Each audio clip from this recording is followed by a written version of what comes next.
We're spending $1 trillion on K through 12 education, but our ROI is quite low. Why are we doing so poorly? The standards just keep going down. If you're a B student, you are from 3 years behind to 7 years behind. Where did this virus infect us? The best analogies we always use that parents totally understand is sports. Everybody in sports is like, if you're not doing well, go back and do the basics. You think it's the current material, but it's your prereqs. It's right? your foundation. It's your foundation. It's so easy to fix. When you use these, learning science-based AI tutors and the apps that we have, kids can learn 10 times faster.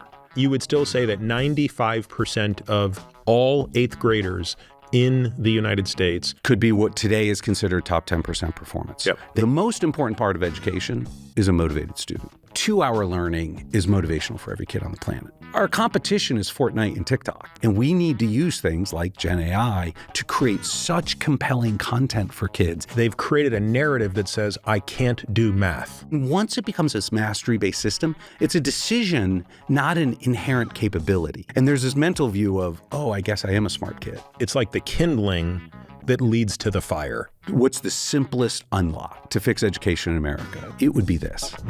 Hey everyone, welcome to the Drive podcast. I'm your host, Peter Attia.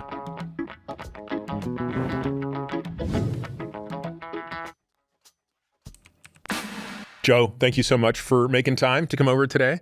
It's nice once in a while to have a guest who is local and doesn't have to travel so far. No, it's great. I super appreciate it. Look, people are probably wondering, how does this sort of tie into health and medicine? And this is a topic that's a little bit about outside of that. But really it's not, because where we're ultimately going to go is education. And you can't have a great system of health and medicine if you're not educating kids today, right? The people that, are learning today are going to be the ones taking care of us. So I think everybody should have a vested interest in this process. Of course, also, many people listening have kids across various spectrums of learning. But I think before I get into that, your story is just so interesting. And I know you don't really like telling your story, because I know this because I know you so well. And all you want to do is talk about the work. But I'm going to force you to tell your story a little bit. So where'd you grow up? So moved around. I was born in Minnesota, and I moved around every couple of years, and mostly up and down the East Coast. My dad worked for General Electric, and wherever they had a factory, whatever town, we'd move there. You obviously did very well in high school, and you wound up at Stanford. So what'd you major in? I majored in econ. I did not graduate. I dropped out, but I would have been an econ major. I mostly picked it because it was easy in the Stanford curriculum. So what year were you in when you dropped out? So I would have been class of 1990. I would have been, and I dropped out between junior and senior year. I'm sure my junior year professors were like, he's not really engaged and probably misses too many classes. And, for me, and just a little bit on the background was, when I was in high school, I wrote a paper on AI. And, one of the parts of the paper was about expert systems and old school AI, not what we know today. And there was a part, like one paragraph called neural nets, which is sort of today's AI. And it was like, this is decades away. And so I then went to Stanford, and literally I was in a class with Professor Feigenbaum, who's considered one of the fathers of expert systems and old school AI. And he's just talking about how this is, you can build these incredible systems and they'd be worth, millions of dollars, if you could figure it out. And so, some classmates and I, we dropped out, and started Trilogy. And the story around that was just, it was the first AI company. We didn't call it AI back then because it had a bad rep, in the 90s to sell $1 billion of AI products. And so that's how we got our start. And eventually leads to, today's story. Yeah. So again, I always find it amazing when people are dropping out like with 1 year to go, right? It's sort of like, why didn't you finish it? But you must have a strong conviction if you're saying, I'm going to forego my Stanford degree to go and start this company that can't wait a year to do this, right? Sure. Well, and so back to this story, because I had, my dad, there's a famous Forbes headline that's like, you're a moron, because my dad was very clear what a moron I was being by dropping out. And, it's the issue was I felt there was a time to market issue. It was a race, right? And I was just like, I'm sitting in Spanish class I don't care, right? And my market's going to run away without me. And there's this huge opportunity to go build this company. And it's that tension where you thought, now, with 2020 hindsight, it took us over 3 years to build the product, and we thought we could do it much quicker. And so there wasn't a time to market issue. And with hindsight, I could have stayed.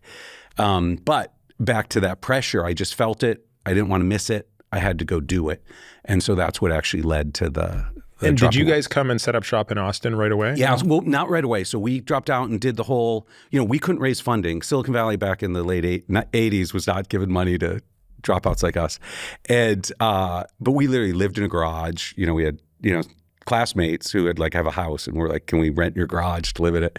But then in 92, we moved down to Austin. Actually, John Lynch, who was one of the co-founders, was like, look, if we're going to be poor, back then Austin was cheap.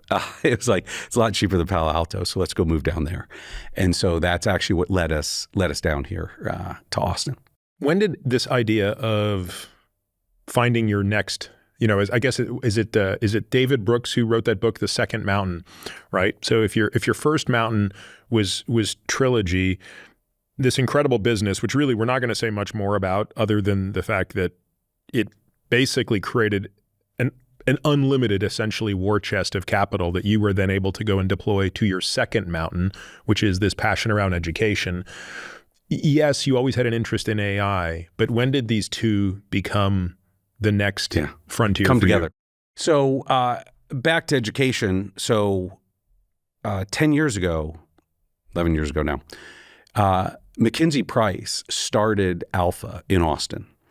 And, it's this still radical idea back then, and one of the things I've learned as principle of Alpha is that parents want their kids' education to be however they were educated. And I was the same way. I went to Catholic school. My kids are in Catholic school. And McKinsey's like, look at this great new school I got. It's going to be awesome, And I was like, McKinsey, that's weird. Like when she started, it's literally in some guy's garage. I'm like, her co-founder. And I'm like, I'm not going to the weird school. Sorry. And it took her 2 years to actually convince me to move my daughters over. And, they sampled it one time and literally loved it, and they came back and said they did it after their Catholic school got out, before they went to summer camp. And they came back and they're like, Dad, we don't want to go to summer camp. We want to still go to Alpha. And I didn't like school enough to want to. You weren't going to miss summer for school. That sounded crazy to me. So anyway, I was like, okay, that's actually a really good sign. I should move over. And that was 10 years ago. Then but my discussion with McKinsey always was like, this is awesome, but it's not scalable. And just what did Alpha look like 11 years ago when you first peered behind the curtain? The other co-founder, Brian, right? And he had this philosophy. He had these rules. Like when I moved my kid over to Alpha, I said, Brian, what are the two things I don't believe about education that I need to understand? He's like, first, kids must love school. They must love school. And I'm like, sort of spinach sometimes, dude. Like, no, he's like, you're wrong and you'll figure it out. And I was like, okay. And then his second is, your kids can do so much more than you expect. And I'm like, I sort of have really high expectations. He's like, they're going to blow you away on what they can do. And your expectations are too low. And so, he was, setting it up. It was 20 kids. Right? They weren't in the garage after 2 years, but it is alternative. They would use a set of apps, right, to do academics, but they'd have the teachers, right, would help academically if needed, and then they would have all these life skills, they check charts and life skills. So it was some academics and then workshops and life skills, and that was 10 years ago. And the 20 kids that are in there are what grade/age range? Yeah, they're going to be from, they were probably second grade to fifth grade was probably the range, sixth grade, somewhere around there. And, and they're clustered. It's sort of like the one room schoolhouse, right? And, you go in and it is crazy. Like, he's like, oh, they're doing spelling bees. I'm like, they're walking on their hands. They're doing handstands across the room. And he's like, yeah, watch how they do it. And literally they would, have to they'd try to walk across the room in handstands, but recite all the words on their spelling bee as doing it, right? And could they make it all across? And the kids were just having a ton of fun, right? And I was always like, are they really learning, and sort of all the academic side? But, testing showed they were. And what was the state of technology? What you referred to some apps, but what was the state of educational apps 11 years ago? Yeah, they were. There was things like Dreambox, and Khan Academy was out. Okay, and so they were static. I mean, static in the sense that they weren't adaptive, I guess is maybe they weren't the the problem with old ones, and even a bunch of them today, is now we know with learning science, all these much better ways to do it. Their standards of mastery were too low. Their implementation of learning science was too little. If you look at them, but they were good enough that you could get your way through. But back to some of the problems, like when my oldest first took her 7th grade test, standardized test, she failed it all. And so. Sorry, this is after being in the alpha program? She had been in the alpha program. Yep. And with those apps. Got it. And so the apps were, janky and not all there. This is before I got involved, except as a parent. And, she failed her 7th grade, test, and standardized test, and you're like, oh, wow. So there was a mismatch. And there's mismatch. They just, you can use apps, and people say, how does Alpha get all these results? Because there's a lot of people who try to use these apps. And you're like, these apps have gaps and holes. And, figuring out how to change that was a lot of how I got involved and, what I've been doing the last 3 years. So your foray into this is obviously then in this logical way through the experience of your own kids. I want to just take a step way back and talk more about education in general. Yeah. So I don't think anybody listening to us now is unfamiliar with the idea, although it's not particularly popular at the moment. We have enough other things that are going on in the world that have people up in arms, but it's sort of cyclic when people sort of look at the data and realize that the United States is not doing well in primary and secondary education. Or I don't know if those are the right terms, but whatever it is up to K to 12, whatever. Yeah. I don't know if secondary is considered college, but we start to do pretty well in college, right? Relative to the world. But getting to college, we're not doing well. And this is further, I think, the point is further made when you look at the dollars in to results out. So I think we're spending, $1 trillion on K through 12 education, which is about 1/7 of what the world spends. And of course, we don't have 1/7 of the population. Mm-hmm. So there's a huge mismatch there. But our ROI is quite low. So it's actually kind of parallels the healthcare spending thing, right? Where we, on a per capita basis, we spend more on healthcare than anybody else, and yet we're actually not producing the best life expectancy. So let's dwell on that for a moment. Why does the United States spend so much money on K through 12 education? And maybe more importantly, why are we not getting the results, at least if we believe we're measuring the results correctly? If the results are to be determined by these tests that all the OECD nations take, why are we doing so poorly? That's a really complex answer, but there's a set of them, which it is true, right? Our academic performance continues to go down across it. As an example, there's this test, NWEA MAP test. It's a nationwide test. When I was a kid, I took an Iowa test. This is an equivalent one. Millions of kids take it. And they just updated their 2025 norm table. The last one they did is 2020. Every 5 years they update the benchmark. And America knows less now. So your average 8th grader in 2025 knows less than the average 8th grader in 2020. Which knows less than the average in 2015. Yep. So you can't just blame COVID on that. No. Like this is a continuing trend. It's a continuing trend. It's continuing to go down. There is one actually anomaly, which is in both the from 15 to 20 and 20 to 25, there's one group who actually goes up, and that's your 99th percentile. So the top 1% academically in America in K through 12 continues to increase, right? Those are your Ivy League bound kids, continue to go up. Now, but everybody else is going down. Things are getting easier in tests. You know, the AP tests in high school that you take, you know, they renormed them in the last couple of years, and they norm them against college kids because it's like, okay, if you take an AP test, that's like a college class, right? And so they say, well, what do college kids know? And they're like, oh, college kids know less. So now our AP test is easier, right? And so it used to be at Alpha, if you were going to be in the honors track, you had to get a 4 or 5 on an AP. Now we're like, oh, you just need a 5 because the 4s are too easy, right? Just the standards just keep going down. And, you know, I'll give some more data. Just, you know, I just gave the academic talk. We had hundreds of families at Alpha across the country. We have campuses now everywhere. And, you know, start the last couple of weeks.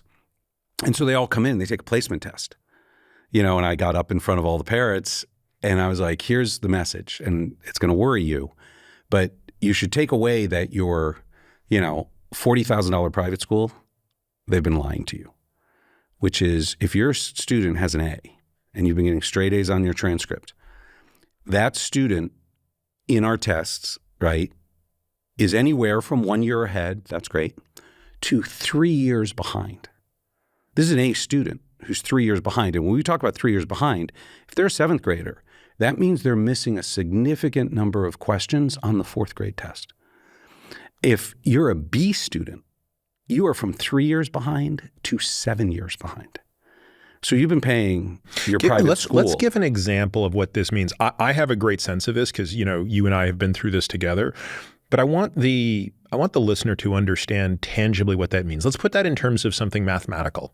Okay. So let's talk about what that implies for a B student in 7th grade mathematics. What concept could they be possibly missing?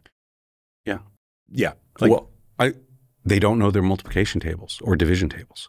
So one of the things that's happened in sort of K through 12 education is they've decided that memorization is bad.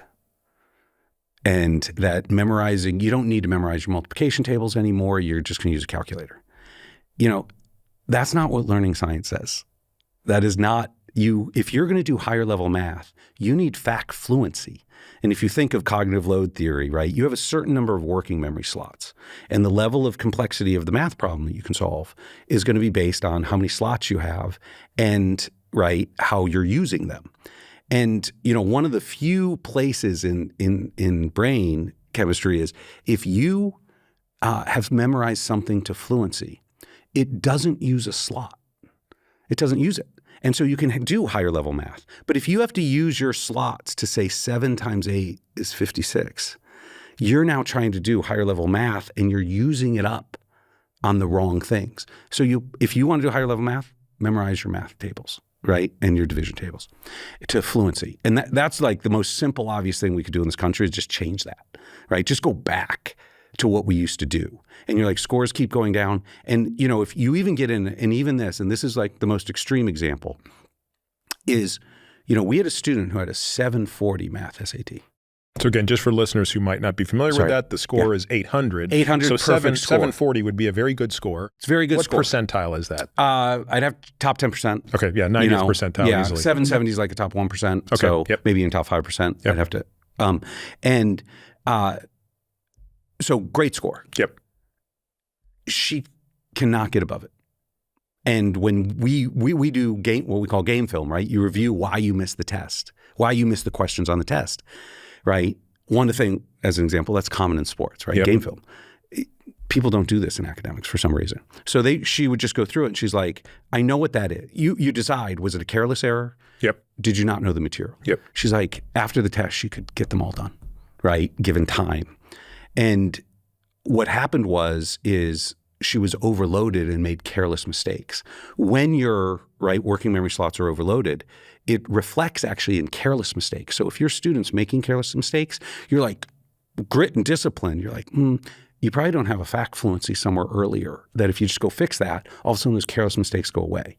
So she literally went back to 3rd grade, learned her multiplication and division tables, right? And back to convincing parents, that's really hard. Convincing students and parents that your 740 math student needs 3rd grade material. She then got a 790 math after she memorized it because she stopped making the careless errors. She knew all the material before. She was overloading her working memory, right? And the learning science is like, that's her issue. And in our system, we can identify that and fix it. And seemingly crazy, that you can go back and memorize your tables and get up there. And I remember another story, Joe, that we kind of bonded over a couple of years ago, which was the student that was really struggling in entry-level chemistry. Yeah. And I mean, I think anybody who's been through chemistry can empathize with that. The first time you're going through physical chemistry and you're trying to balance the chemical equations, and this kid is dying, and they think the problem is it's chemistry. The problem is chemistry. And you came in and said, no, actually the problem is fractions. You didn't master fractions in 3rd grade or 4th grade or whenever fractions are introduced. And you're failing chemistry because for this exact reason. We're going to go back and fill the gap in fractions, and this will become easy for you. And of course, that's what happened. Yeah. And math science, knowledge is hierarchical, right? Yep. And this is back to mastery, which is why we do poorly. We've given up mastery in this country. Why? We're a time-based system, right? At the end of 3rd grade, you're moving to 4th grade. And at the end of 4th grade, you're moving to 5th grade. And we don't hold kids back. We've said we're just going to move kids through no matter what. Because it's time. Because there's all these other social issues, right? And, oh my God, I can't have my kid hold back, the pressure on the school to relax the standards. 80% of kids at Harvard get an A now. It's just grade inflation. Grades look like this. Yep. Standardized test scores look like that, yeah. Right? And it's just, we've just got, and for whatever reasons, we've done it. But in a time-based system, and here's part, just even grading. There's this concept that, okay, you got a 70, you can pass, an 80 is a B, right? That's great. Okay, my kid's a B student, 80. The problem is, if you only have 80%, knowledge, you're creating all these holes, and it all compounds where eventually, and it starts to when you hit algebra or chemistry, right? That you think it's the current material, yep. But it's your prereqs. It's right? your foundation. It's your foundation. And, we talk a lot about parents because a lot of this is, we all grew up in this time-based system and just the old system. And so this new way is very different. But the best analogies we always use that parents totally understand is sports. Right? Just like game film. We're like, yep. Review your tests, figure out what's wrong. Mastery is the same one, which is if you're the point guard and you lose the ball 20% of the time going down the court, the coach isn't like, let's work on the advanced stuff. They're like, kid, let's learn how to dribble. We don't need to worry about dunking yet. Correct. Yeah. No dunking. Like, let's focus on, right? Get up to 99%. Get to mastery that you know how to do the basics. Everybody in sports is like, if you're not doing well, go back and do the basics. Well, academics is the same way. And if you apply that same logic, right, but in a time-based system with a teacher in front of a classroom, right, you can't get every kid to mastery. Right. And that's when we get into like the new solutions and why we get these crazy, kids can learn 10 times faster.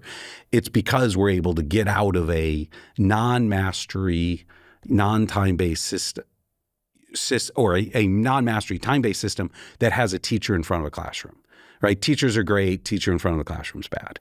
That dynamic. And so and to your point, hierarchical, chemistry is just algebra with advanced word problems, right? Physics is literally calculus with advanced word problems.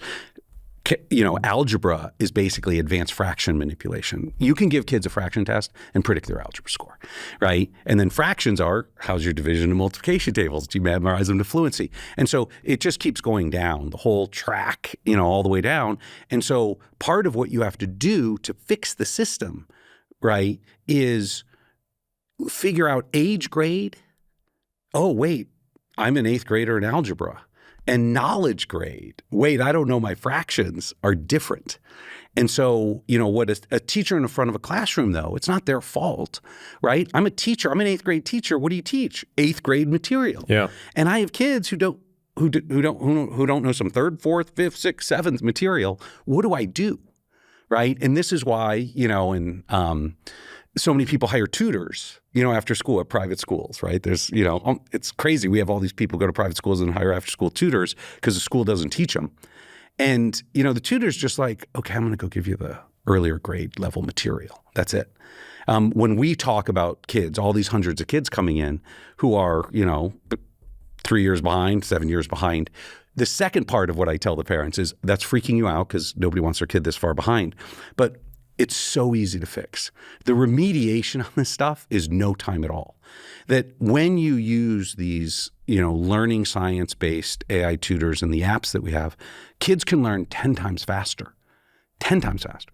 So when you actually look at material, there's 180 school days, right? Hour a day plus homework, so a couple hundred hours. Most of one subject, right, per grade level takes our alpha kids between 20 and 30 hours to finish an entire grade level to mastery. So you can take fourth grade math and be like, you got 26 hours, kid. You do an hour a day of homework, you're 26 days away, right? 22 hours is seventh grade and sixth grade, 22 each, right, for math. And Joe, would this work if, and again, as just as a thought experiment, if each student had one teacher, the private tutor? Yeah. If you could put a private tutor in front of a student for 22 hours over the course of, you know, whatever, 2 months or 1 hour a day for 26 days, are you confident that that individual, and of course we'll talk about why that's not practical, but that individual, if skilled enough, could navigate and weave that child through? If you give me a few more hours than what I just gave you, because the AI can do a little bit better than most tutors. But yes, fundamentally, the paper that was written when I was in high school about education, like, so learning science, and we didn't, you know, learning science has been around for 40 years. They've been writing papers. There's 10,000 papers published by all the schools of education and, you know, Stanford and, you know, all over the place. That is, we know kids can learn 2, 5, or 10 times faster, right? We've known it. In, you know, Bloom's Two Sigma is a seminal paper. And he just said, if everybody got a personalized tutor, was his first point. And second, they did it to mastery. They worked to mastery. Right, so mastery-based, not tenure-based. Correct. Just you have to know the material before you advance. Yep. And there's an individual tutor to coach you.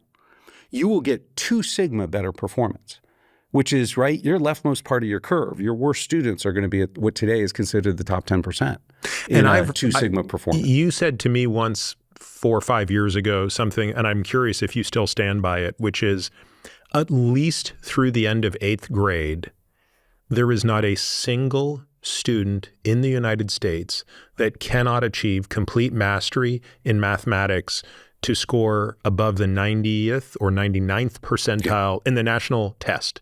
Yes. So, I think I said that to you 3 years ago, and I would hesitate, just for argument's sake, take out the bottom 5% just to stop all the arguments. Okay. All right. So 95, you would still say that 95% of all 8th graders in the United States could be what today is considered top 10% performance. Yep. They can get to mastery. In mathematics. In mathematics. Yeah. So just let that settle in for a moment, right? Like that seems to fly in the face of everything.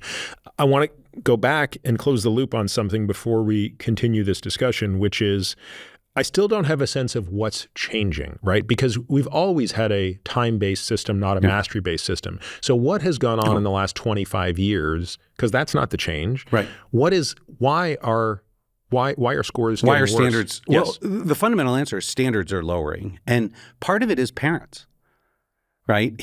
So I'll give you, 3 years ago when I became principal, I would sit down with parents and I'm like, we have this cool engine. It's going to teach your kid twice as much in the 2-hour block, twice as much. Now they have to use the apps right and engage with it, and your student's not using it right, so they're not learning 2x. The parents are like, yo, stop. Don't pressure my kid to learn 2x. Don't pressure him. I'd be in a parent meeting, and it would literally be, mom, dad, and Johnny. And I'm like, look, when he misses a question, he doesn't watch the video, right? Or he's scrolling and just guessing. If he just watched the video, he'd learn twice as much. And the parents would say, we're not interested in that. Now, so why are they at alpha? The rest of the things. Parents want life skills, community. A school is a bundle, of which academics is one piece. And for the most part in America, except for fewer than 10%, like less than 10% market share, less than 10% of the parents, right? Fewer than 10% of parents really care about academics. That 90% of parents are like, oh, well. And so that was an eye opener to me. And hundreds of parents of meetings later, we switched our pitch, which was 2-hour learning. The same engine, because you just flip you're like, it's 2-hour learning. And look, we're trying to get Johnny out of here in 2 hours so he can do these cool workshops and do what he loves, right? And that flip, parents are like, then all of a sudden they're like, Johnny, what's wrong with you? Don't you want to get out of here and do the cool stuff? And so it's back to, the most important part of education is a motivated student. And, for us, 2x learning is not a motivating idea except for, sort of the top kids. But 2-hour learning is motivational for every kid on the planet, right? And that's, if you had to say, my biggest unlock was that realization. And, the product became codenamed Timeback. Give the kids their time back, because that is the most precious, right? That for 12 years, we waste kids' time. We know that kids sitting in a lecture-based classroom, right, retain maybe 5%. Is it that bad? It's that bad. It's that bad. And so like being 10 times better, you're like, I need them to remember 50%, right? There's still, it's that bad. We know it's that bad, right? It's not personalized to them. It's not to a mastery, all these bad things. And so we're wasting their 12 years. And you wonder why kids don't like academics and they're not disengaged and all these things, is we're wasting their time. And so for this, it's like, great, just they're going to learn in 2 hours. Now they're still learning 2x. Right, that's just not the part we pitch. And so they're learning 2x in 2 hours.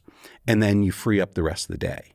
And so we get all our kids, right? Our score is at Alpha School. We're all top 1%, right? Academically, our classes are top 1% in the country. There's no school academically who's as good as Alpha, in the country. And the reason is using this model, right? And we're just implementing all these concepts that have been written in these learning science papers for 40 years.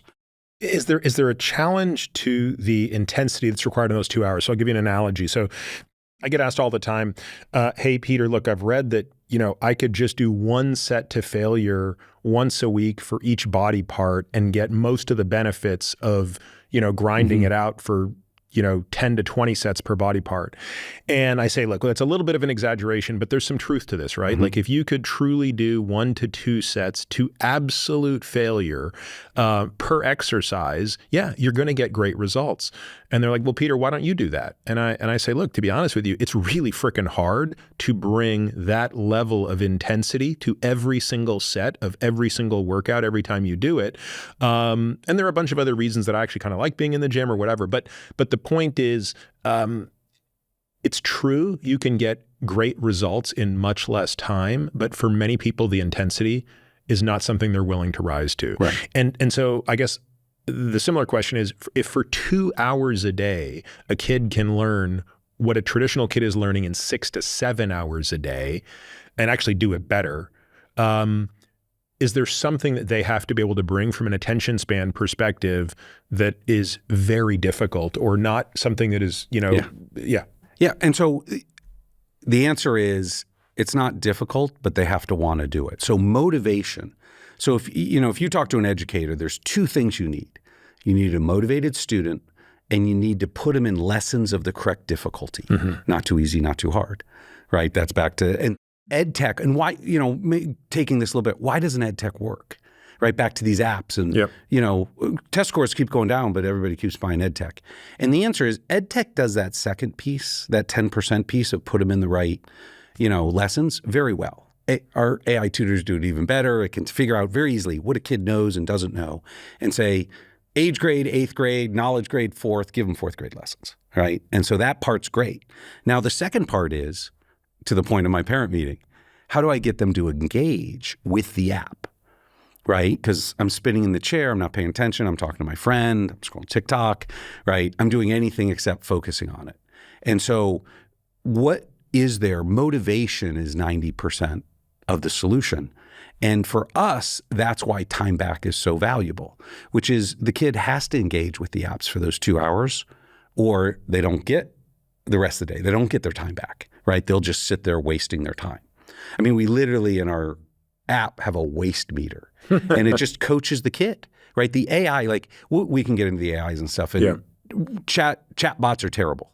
Like ChatGPT rolled out to America students, 90% of kids use it as a cheat bot. It's all cheating. That we don't have a chat interface in ours. But one of the things our AI does is it watches the kid's screen and coaches them up and is like, look, you're scrolling the article and guessing. Not going to learn that way, right? You're skipping this, right? And it's going to coach them of how to learn better. And if you have a motivation for the student to actually learn better and be effective, they're very happy to do that, right? We have a sports academy that we just opened 10 of them around Texas. And these are middle schools, right? D1 bound athletes, kind of. And they come in and they do the 2 hours in the apps, right? And then once they hit it, and they go green where they've done the lessons, right? They get to do sports all afternoon. And so you can take kids who are like, I hate school, I skip school, absenteeism is huge. And when they get to do that, all of a sudden they're like, I'm totally motivated, right? It's only been a couple of weeks that we've been open, but you get notes from all the parents who are like, my kid always was sick, never wanted to go, everything. Now he's waking me up and is like, let's not be late. Right. And it's because they have the motivation to actually learn. And so now, so that's the most important. You can do that for everybody. Right. And motivation really, really does matter. And Alpha is designed around how do we motivate kids. And the biggest motivator is Timeback. We also use a lot of other ones. But that's the biggest thing that makes our system work. And when you talk just, is there also extra juice of the intensity, right? We measure, do kids get through our apps 90 or 95% first time right? Where we're not making the lesson hard enough, where we want to make sure the lesson's not too hard, where you don't have to have too much intensity, right? Now, we also have What is the sweet spot? Is it 90%? Between correct? 90 and 95% it is that high. is where first time right. Got it. Yeah. Okay. So actually, a little bit. There's a thing called the zone of proximal development, which is what an individual student should be. And you want to keep a student in 80 to 85% correct questions, which is different than first time right on getting through the whole lesson. You want to be in the zone of proximal development, which is, if you're at 99%, it's too easy. You're not learning, right? If you're getting 99% of the questions right, you're just regurgitating what you already know. If you're missing and half the time or 2/3, you're only at 50 or 60, right? You get disengagement, right? It's too frustrating. You're like, oh, I'm out, right? We literally, video game developers are the world's experts on this, on engagement, of how do you engage. And, they'll tell you, always winning, always learning, and that concept in 80 to 85% is where that is. So we're measuring, the way to maximize learning is a unending stream of content, right? Both educational questions, right, and learning content that is at 80 to 85% accuracy. And this gets into stuff that we're building is, if you sit in a Stanford lecture, you're going to retain 1 to 5 facts, ideas, and concepts per hour. Our current learning engines, depending on what the subject, we're at 20 to 40. We have stuff that we're working on where and Gen AI is the driver of this, we'll get to 100 facts, ideas, and concepts an hour, right? Think of an endlessly scrolled TikTok list, except engaging and good content instead of the poison that is. And so the learning science part is we know how to get knowledge into kids' head 10 times better than the current educational system. But it takes a whole rebuild. And back to kids, when they love school, they're going to engage in the app because the whole day is great. So let's go back and talk a little bit about education science, right? Yeah. You've alluded to it a couple of times. Tell me what 90% of people would agree with, right? There's nothing that I was going to say, tell me something that is unambiguously true about education science, but let's soften that a little bit and say, tell me something that 90% of people who study education, study the science of learning would agree with. 90% would agree that individualized tutoring and a mastery-based standard is the best way to teach kids. Right, it's dramatically more effective than a time-based system. that the concepts in learning science, zone of proximal development, spaced repetition, right? You would get the testing effect, right? That actually asking kids, active learning is better than passive learning, right? That retention of sitting passively in a classroom is the worst way to teach a kid. They're going to, all of those things. What else are really well normed? Cognitive load theory is a newer area of learning science that's, sort of developed and started in the 90s. And this is how many working memory slots do you have? And then how many reps does it take to move from working memory slot, short-term memory, basically working memory slot to long-term. They're all going to agree conceptually. By the way, it's so interesting to me that that there's any dispute around that when you see the effects in sports. Like the sports illustrates that, I think, more than anything else. You look at the difference between like a Tom Brady versus an exceptional quarterback who's a very good quarterback. And it's the processing speed, right? It's not how fast or how far he can throw the ball. It's his processing speed that sets him apart. It's the cognitive bandwidth of what he's doing. And it's actually the same in Formula One, right? If you look at what separates the very best in the world from very good, it's cognitive bandwidth. It's the guy who actually doesn't have to think at all about driving and can still drive at the limit, while he can use all of his cognitive reserve for strategic decision-making and overtaking, stuff like that. And so like that fluency stuff. Exactly. There's nobody in learning science who's like, it's better if they don't memorize their multiplication tables, even though our school system, has abandoned that. And that's private. It's not like, oh, these private schools are, the private schools are bailing on it too. It's not just. But why was that decision made? Back pressure from, that's parental pressure again. My kid is not happy. Like there's three things I tell parents. So this is another one of the sort of coddling of the, this is just. And there's three things. To come to an alpha school now, I have a conversation with parents. I've sort of tried, when he gave me those two things. But I've added a third one to it, which is, first, your kid must love school. Right? Really love school. And we literally measure, would you rather go to school or go on vacation? Like super high standard, right? We should have kids love school for 12 years, right? And they're going to be there your childhood. Why do we not have that standard? The second is your kid can learn in 2 hours, right? Twice as much as sitting in class for 6, right? Your kid can crush academics in just 2 hours a day. Crush it. That's the second thing you have to believe to come to alpha. And the third, and this is where the controversy parts, but it's true, is the key to your kid's happiness is high standards, right? And that's the one that a lot of people do not believe, that they think the key to my kid's happiness is low standards. And the problem with low standards, I can't Where get did this kids virus to love come school. from? Yeah. Where did this virus infect us? Part of it is if you actually, the parents want to protect their kids, right? It comes from parents from a good place, which is, I don't want to see my kids struggle and fail on their road to success. They don't want to see that. Like I talk about, this cycle. As a principal, I can tell you, kids struggle, fail, sometimes cry on their road to success if they're supported by a caring, loving adult. Right? That loop, if you ask any child development expert in the planet, right, you can type that all in ChatGPT, is the key to kids' development, the key to their self-confidence, the key to their resilience, right? The key to their growth, that they go through the cycle of struggle, fail, right, on the road to success. It's the hero's journey. It's the hero's journey. It's woven into everything we've done. And back to your point on sports, everybody, 50% of America is like, where my kid learns life skills? And when you talk about life skills, teamwork, leadership, grit, hard work, it's in after-school sports. Yeah. Because that's what the coach does. My kid's going to go through that struggle, and I went through it when I was playing sports, and my kid's going to go through that, and that's where you learn it.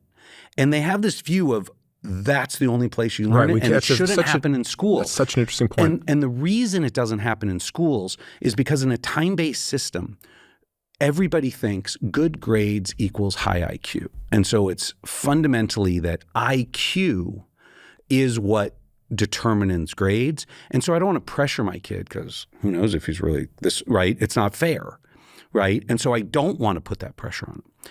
You know, one of the magic unlocks we have, right, back to everybody can get to, you know, that much higher performance, right, is a mastery-based system. You know, if you take the best kids, you know, you're like, who are the kids who do get in the Ivy League, right? They're basically the high IQ kids who also have high conscientiousness, big five conscientiousness, right? They're grinders, right? They just crank through it naturally. And those are the kids who do well. And so if we're rebuilding education to fix it, we have to take those two constraints away, right? And so a mastery-based system takes away IQ, which is every kid, you know, just the conceptual leaps that are required to get through K through 8, actually by the design of Common Core, just aren't that big. That does not mean everybody can go be a nuclear physicist at Stanford and design all these things, right? I'm not gonna, there is areas where you do need more cognitive. Everybody in math, there's a point they reach. Yep. Just, I can't do the processing. But K through 8, it's designed that everybody can do it. Everyone will do it. Everybody can do it. So if you move and yet, just reflect on that for a moment, Joe. Think of all the kids that are in 6th, 7th, and 8th grade who are good students in other domains. They're doing well in English. Yeah. They're doing well in history. They're conscientious. They work hard, but they've created a narrative that says, I can't do math. And we'll dive into that, and we'll get into the second thing of how we also use our motivation model to undo the conscientiousness limitation.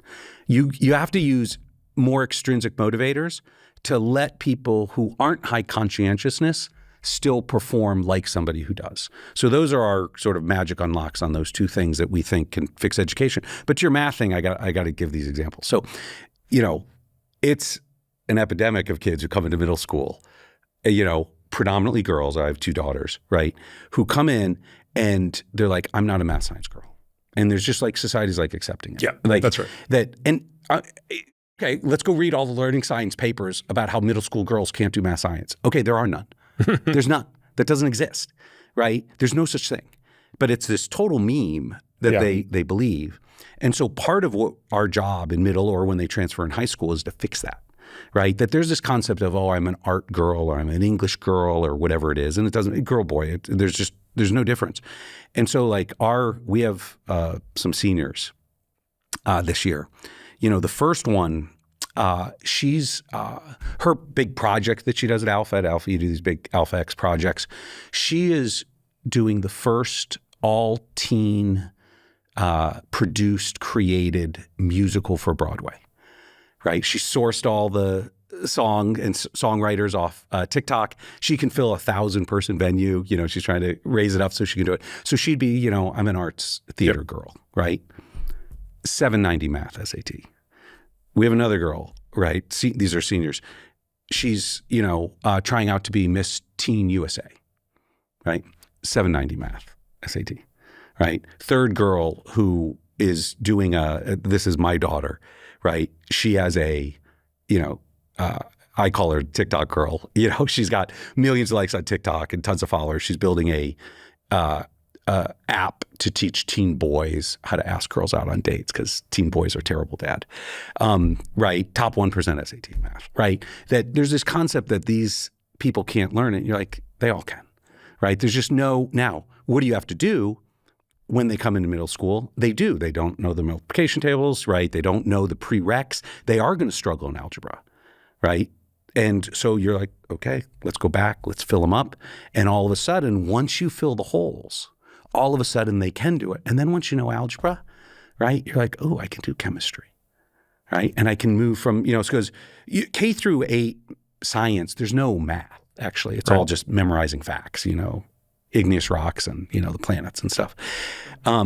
Once you get to high school, that's where, you know, biology is still more memorization, less math. But then chemistry and physics are all math-based, calculus and algebra.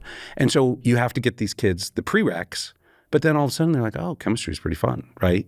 Oh, now that I know calculus and I can crush Calc BC, all our kids in high school, right? If you want to be on the honors track, it's 5 on Calc BC, right? And totally doable, right, for everybody. And so this whole thing, you know, our freshmen coming in, by the end of the freshman year, they're 1410 on the SAT, right? Which, 1350 is top 10%, right? And these are freshmen. These are freshmen. Like, and most schools don't, that's better than most juniors, seniors. Most don't publish their freshman results, right? And we can get freshmen there, and once it becomes this mastery-based system, how high you go becomes a decision back to your effort. It's a decision, not an inherent capability. And so when you break that link, like alpha kids are just like, in a mastery-based system, they're like, oh, it's just more work. It's not, I'm not smart enough, right? And that is the unlock that we have to have and why we have to move to a mastery-based system, because you just need kids to be like, oh. So if you want to be in the non-honor, if you're in normal alpha high, right, 1350 is the minimum SAT, right? You got to get to it, top 10%. If you want to be in the honors track, it's 1550. And we're just like 1550. I mean, that's top 1%. Yeah. Oh, yeah. And but it's just a decision. Do you want to do the work to get to 1550, right? From 1350, right? And so this. So it's just that, look, I'm willing to put in this many more hours this year. Yeah. No. So back to my my youngest daughter, who's just took the SAT, and she's top 1%, but she's not perfect 800. And she's like, she literally was she's asking the AI, she's like, how much time will it take for me to get up to the top, to a perfect 800?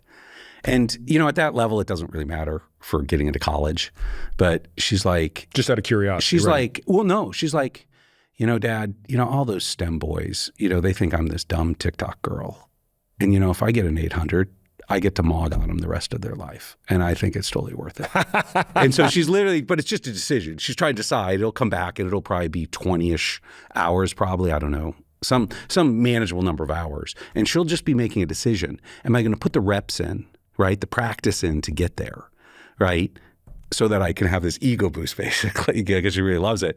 Or no, okay, I'm going to do something else with my time. But that's where, in these mastery-based models, versus, in a teacher in front of a classroom model where you're a time-based system, you're like, I don't know how to get there, right? There's no path up. And, when you log in to our system, it literally tells you, in 2 hours a day, you're 3 years behind. So you first come in, you're like, you're 3 years behind. You're like, oh my God, that seems insurmountable. You're 20 to 30 hours per grade level. So you could be 60 hours behind if you're 3 years behind. 60 hours, that's it. You're 60 hours away. And you're like, so if I do an hour of homework. In 2 months, I'm there. I'm caught up. Yeah. I'm caught up. And now back to incentives, there's some kids who are like, do I care that I'm caught up? But it's easy to incent them to want to catch up, right? And you can figure out, okay, what do we have to do? One of the things Alpha's known for, whether infamously or not, is we use extrinsic motivators, right? To use drive. Money. Yeah, we use money. We pay kids. Timeback is the most important one. It's more important than money. Is sort of the Westlake track where you got to do honors track where it's 6 hours a day and 8 zillion homework hours. I don't think you can pay a kid enough to like love school by going through that. Versus, we're 2 hours, actually, and just to be clear, we're 2 hours a day for our non-honors track. We're 3 hours a day for honors, back to the 1550. It does take more time. But we will take middle school kids. Like this is a middle school active program we have. Kids come in and we will pay them $1,000 to get to top 1%.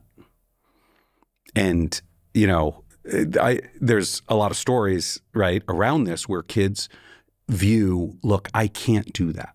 It's not, I'm not the smart kid. I'm not the math science girl. I can't, whatever it is. And well, if you get there and do these lessons and we're just going to keep giving you lessons and you do the work, you're going to get $1,000. We'll pay kids, right, coming in middle school $1,000 to get to top 1%. And the point of this is, what's even more important than the academic knowledge, it's their internal view of themselves that changes. That kids come in and say, I'm not a math science girl. I can't be top 1%. I can't do this. Whatever limits they have. And a lot of education, when you talk about it, is, holistically, you're trying to take limits in kids and release them, right? And have them understand you're limitless. You can do all this. And this is the best way academically we found to do it. And so they come in and the AI is going to say, here's all the lessons you need to do to get to top 1%, and just go through them. And that motivation will get all these kids to top 1%. And the number of stories we have, I have one of my own daughter, but all, the alpha families where their student is like, they come back and they're like, I didn't realize I could be top 1%. And my personal self-confidence and view of myself, that I had to do hard work, right? You had to do the work, right? Now I'm, and then once you take a middle school kid who's top 1%, as they go into high school, they're not going to give it up. And there's this mental view of, oh, I guess I am a smart kid, right? Or I'm a capable kid, right? And that unlock is so valuable. And so for us, that's when, we think, juicing it with money. I mean, we spend 20 grand a kid in this country per student, right? And you're like, in middle school, give a kid $1,000 in order to have them realize there is the height, there's no limit. Why would most people, I assume, listening to us have sort of an uneasy feeling about that? Like they can't reconcile what you just said, which is, well, wait a minute. On the one hand, I know we're spending $20,000 per year per kid on these kids and we're getting nothing for it. Yeah. And you're proposing we give them a couple of those thousands of dollars strategically to incentivize half of the equation, which is them having the motivation to do this. And yet that's going to make a lot of people feel uneasy. Why? So there's a view that there needs to be an intrinsic love of learning for it to be pure. And that it has to be intrinsic, not extrinsic. And that if you're buying it, it's sullied and not good, right? It's wrong. It's fundamentally wrong. And, and that is a common view. Are there any data that would support one view being favorable to the other? How would that be studied? Yeah, there is a set of papers that have been written that show that, if somebody is not intrinsically motivated or is intrinsically motivated and you pay them, they lose intrinsic motivation. Now, that's not the case that we're sitting with. We have kids who aren't motivated, who aren't intrinsically going through it, right? They need the boost. And if you actually ask alpha kids, and maybe we'll do a study someday, no parent who has their kids at alpha thinks, my kids lost their intrinsic motivation. If anything, it's the opposite because now they think they're capable. And those papers don't talk about is how much of the issue was, I didn't think I was capable. I now realize I am. And I get this crazy intrinsic boost around it, right?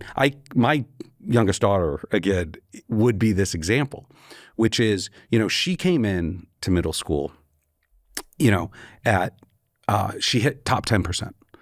And by the end of 8th grade. Sorry, this is going into 7th grade. Okay. She was top 10% coming in.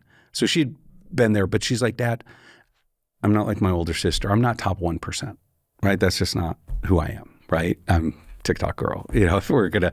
And I was like, what I know, love more than anything is shopping. And I'll bet you $1,000 that you can't get to top 1%. And so she literally would fill her Amazon cart with $1,000 of stuff. And in the morning, she'd then look at the lessons she had to go through and she'd do it, right? She'd just grind through it. Now, back to this thing, it's, we had a lot of family discussions around this because my wife, right, she was like, wait, there's two things. And this is, most parents are like this. There's two things here. One, you're setting 1%. Top 1%. And most parents are like, that's too hard, right? And, why are you putting that pressure, on the kid? And number two, it doesn't feel right to pay $1,000 to get this. This is just, we're all brought up that there's something wrong. And so, but back to the thing. So she does it. She hits top 1%, literally buys everything. But then she sits down, right, with my wife and she's like, Mom, I know you didn't like us doing this, but you need to understand what this has done for me, which is I never thought I was as smart as my older sister. And now I realize I can do everything, right, that she can do. And it's totally changed my internal view, right? And that element there of, right, her, and now, back, she's also the one now who's top 1% on the SAT, trying to decide if she wants to do the extra work to get a perfect score, right? That change in their view of their capability, that unlock is so valuable. And I believe we should do this for every kid in America, right? But that's the dynamics of why people don't like it. And you then just have to decide if you can, use extrinsic motivation, whatever it is. Buy them concert tickets, buy them, right? Go shopping, whatever screen time, video game time, whatever it takes to get the kid to realize I can go be and learn all this and be top 1% when I previously didn't think that, right? And I go through that struggle, fail, sometimes cry on the road to success loop that then unlocks my human potential. And right, the point of education beyond academics, right? You're trying to unlock human potential, and this is just a great, easy way to do it. And it's not available in a time-based system. Yeah, that's the thing. It's not necessarily something that has to happen indefinitely. Right. It's what I think makes sense here is that it's an unlock that then creates a new state of awareness that therefore becomes self-perpetuating. Right. So in many ways, it's like the kindling that leads to the fire.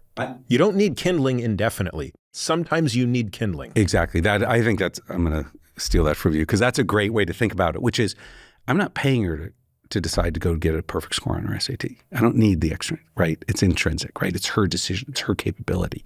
She just needed that kindling to jumpstart it. And whatever block was in the mind, yep. Right? You're all, right, good coaches. They're like, how do I unblock them? And that's what this does.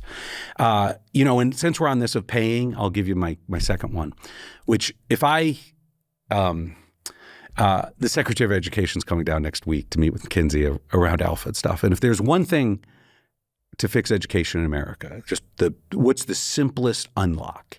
It would be this, which is, and it's all around whole filling and paying kids, which is, so when I first started, I wanted kids to go back and whole fill, right? We call it whole filling. Go back and do your prereqs.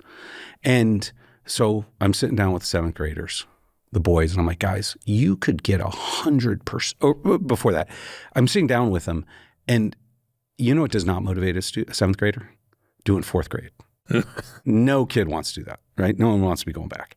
And the only people who want it less than the kid are their parents. Yeah. Their parents are like, every parent in America has been trained, my kid needs to be at grade level, right? Which once again, the learning science does, right? That is not right. Get your kid to master the basics, and if it's previous material, give it to them. And so I tried to convince parents, look, your kid needs to whole fill if we're going to get this whole thing working and stuff. And I basically ended up giving up on the parents. And so then I went to the 7th graders, and I was just like, okay, here we go, guys. You could get 100 on the Texas Star, our state test. They're like, no way, Mr. Liemandt. I'm like, no. In censure, I'll give you $100 bill for 100 on the test. They're like, that's still impossible. I'm like, no, there's a catch. Any grade level. They're like, I can take a kindergarten Texas Star and you're gonna give me $100. I was like, well, it starts in the 3rd grade. They're like, I'm in. They take the 3rd grade Texas Star, they get 100, I give them a $100 bill. They're like, 4th grade? I'm like, absolutely. Same thing, 100, get 100. By 5th grade, they're running into trouble. They got 75 to 85, right? They get 75 to 85, they have holes. And I'm like, well, do you want the AI tutor to generate the lessons you missed? And they're like, well, let me see how many it is. They're like, I can do that in a week. They're in, right? Get the 100. Then, on the way, 6th and then 7th grade. And for $400, $400. And you brought a kid up to grade level. Up to grade level, but more importantly, they all think they can get and know they can get 100 on the state test, which used to be only the GT kids and the smart kids get it. Like if you survey incoming alpha parents and say, can your kid get 100 on the Texas Star? Fewer than 10% say, yes, they can. After you've been at alpha a year, 90% of kids are like, I can totally get 100 on a Texas Star because they've done it, right? Our building, over there, gets more hundreds on the Texas Star than a school district of 100,000 kids, right? And it's just because we have a mastery-based system where you tell them. So our advancement now, and is built into our system, is we'll actually advance a kid if they get over 90, right? What is our mastery standard? It's in the 90s. So you have to score on the state test above a 90 to move on to the next grade level material. But we also have 100 for 100. And so the kids are like, okay, well, I guess I'm just going to get the 100. because I want to get the $100 bill. And so you have this concept and it just changes them, where I could advance. That's an interesting experiment in and of itself. It's sort of what we would call a natural experiment because it's not randomized, which is if the kid is motivated basically just to do the bare minimum, they're going to just take the 90. Right. And and if you make it 100, it's just back to, there's a little reality of bring your parents and everybody along with you on this crazy journey we're on. And so that 100 it lets us out of it, which is, when you get to the higher material and you've done 90, our app's still going to go back and fill those 10% because it's the best way to learn. But it's just get them advanced, let them go and do that. But the 100, the kids all just do it because they know they can. And it just gets the right mindset going, which is why our kids literally, for the SAT, everybody thinks, oh, you can't get perfect scores. They're like, it's just some extra work, right? Like 5s on APs. People are like, that seems impossible. They're like, oh, how many hours is it, right? It takes 75 hours to go through like AP World History or AP U.S. History. It's 75 hours. And they're like, oh, I got, 15 hours left to get a 5. And so you just change the concept that these, now there's some upper bound where there is conceptual understanding and everybody can't get there. But K through 8 curriculum, what would change education in America? We can totally do this. So let's now talk about the AI piece, which we haven't really explicitly talked about. And you said something to me once that I think was actually remarkable, which you compared it to medicine, right? You compared education to medicine in terms of an unlock. So talk a little bit about that. If you go back, to the sciences, right? And whether it's biology or medicine, chemistry, physics, all of these had periods in the wilderness. I'm sure doctors bloodletting and things like this. But there was the invention of an instrument, right, in each of those that allowed more precise measurement that unlocked and inflected the science. Right. And medicine had theirs. I don't know which one you thought. I think when I've heard you discuss this, I think it's the light microscope. If you were going to talk about one instrument that took us from what I describe as the dark ages of medicine 1.0 into medicine 2.0, which is where we are today, that inflection point came primarily around, without the light microscope, it couldn't have happened. Sid Mukherjee wrote very eloquently about this in his most recent book, The Cell. But basically, until we could actually start to see microscopic organisms, we couldn't really handle germ theory. Right. And until we could eradicate germ theory, we couldn't really live past about 40 on average, right? There were just too many people dying too young. And so that one piece of technology unleashed an entire change in the way medicine has been practiced, which of course has spread out far beyond infectious diseases. But that's, I think it's impossible for me to imagine a scenario whereby we are alive today in the way we are without that. Right. So when you look at AI, that learning science, these papers have been written for 40 years, but they all start with, this doesn't work with a teacher in front of a classroom time-based model. Right? You need to change it up. So you had the solution, you had the conceptual solution for the last 40 years on how to fix education. Right. But there's been no technology to make it happen. You can't. You haven't had your microscope. We haven't had our microscope. And AI is finally that microscope because of a couple things. The first is, before, your effect size when you put an experiment, into a classroom, you're like, well, is the teacher teaching it correctly? Is it, using spaced repetition correctly? Are the students engaged? Do they have the prereqs? You just don't know. And so your environmental variables dominate your effect size. And with AI, right, you get two things. You get absolutely precise teaching. You know exactly what is being told to the kid. And then second, you have this closed loop measurement. You can measure what do they know and what they don't know. And so you know the prereq, you know all of it. And then you can do science. You can create this closed loop. So our system, right, we rolled out our new system, Timeback, to the student, to all our students this year, a couple weeks ago. And like our math curriculum, we believe this year is going to be better. Kids will learn more in 20% less time. And we know that because we've been measuring it. And we looked on last year's math and we're able to say, okay, we have this idea. Okay, the kids What percent learned? Were they 95% right? How long did it take each kid to go through the lesson? What do we need to change? What learning science concept can we put in the lesson, right? That's going to then allow them to learn better and faster, and what's going to change the scheme of their brain, not cramming, but really understanding this.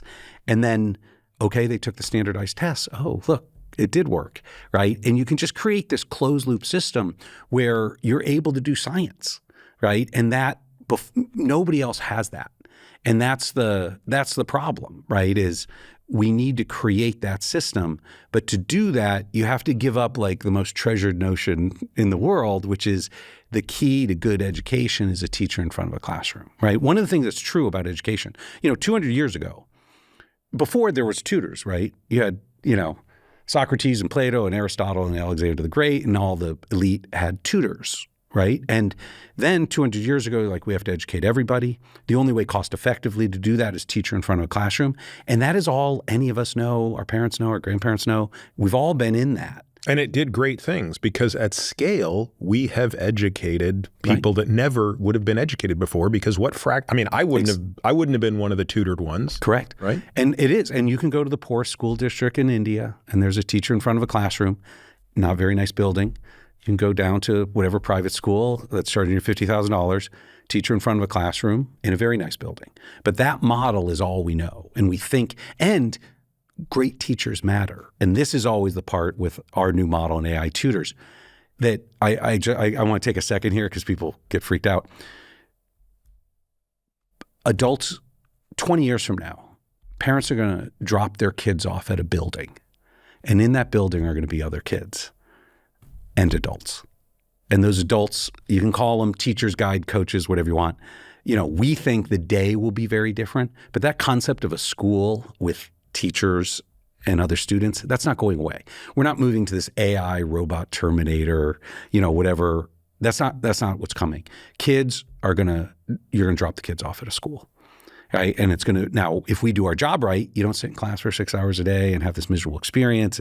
Kids love it and all of those. But back to the science of it, we now with AI, right, can have a one-on-one relationship. The AI knows, what does the kid know? What do they not know? How do I give them this lesson? And if you look, and if you want to talk just about where we're headed, the future's even, Gen AI is changing everything. That was the part for me that I saw, which is I can craft personalized lessons for every kid that takes into account, what goes into the LLM, sort of on the technology side. You have, what are you trying to teach them? What's the curriculum? What is their knowledge graph? What do they know and what do they not know? What is their interest graph, right? What are they interested in? Because actually, if I know your interests, I can engage it. Oh, you want to learn baseball? I mean, you love baseball and you want to learn stats? I'm going to term it in that, and kids are going to get engaged to it. Oh, you're the fashionista who's, I'm going to teach you fractions. Wait, is the app already able to do what you just described? So where we are today, in 2025, we generate static content with human review because we still have too many hallucinations. Okay. And so we're not there. Now in 2026, we expect we'll be able to do it. There is one. Meaning, just to make sure I'm putting this in perspective. So my 8-year-old who is that kid who loves baseball, and all he does is talk baseball stats. He is a walking baseball statistic. Do you know so-and-so hit 326, and this many home runs, and do you know he was able to hit 477 feet, blah, blah, blah, blah.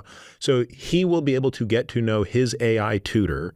They will figure out in short order that the way to his heart is baseball, and anything that you can teach in baseball terms, he's fixated. Exactly. And AI will be able to give him a lesson to pursue mastery, but under the guise of baseball. Under baseball. Right. Amazing. And it's just, and we all know this, which is that's what teachers are always trying to do, is how do I get what the kids like and associate with it. But at scale, you don't have 30 kids who like all the same things, et cetera. So here's an example of what you can actually do today. We have, so static, you have hallucinations, and so you don't want to release those yet, but we have a dynamic reading generator. It's called Teach Tales. And the goal of this is to get kids to love to read. So if you take a 3rd grade boy who's like, I hate books, right? I hate books. I'm not a book guy. And you're like, what's your favorite movie? The Avengers. Who are your soccer buddies? Okay. And you create, the AI generates a choose your own adventure where you're saving the world with your soccer buddies. And, you know, they have to keep clicking. You get to each be an Avenger. And each be one. And literally, and the Lexile level, right? The difficulty goes up, it knows, right? So it's keeping you in the zone of proximal development within 10% of, you know, what you know, your Lexile level. Kids will sit there and click for an hour, right? Just totally engaged. Nonstop reading. Nonstop. And just all of a sudden, you know, because we do have a reading problem in this country. People don't read books and all these things.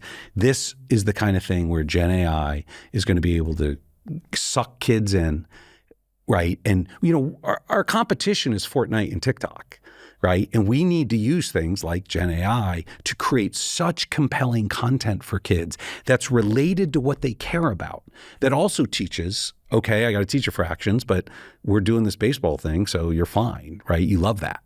You know, there's a whole program that a lot of people in finance where, you know, and there's actually a program where they have a mother-daughter thing, back to a different way to try to solve it without an AI tutor, where there's all these finance moms who teach their daughters poker in middle school.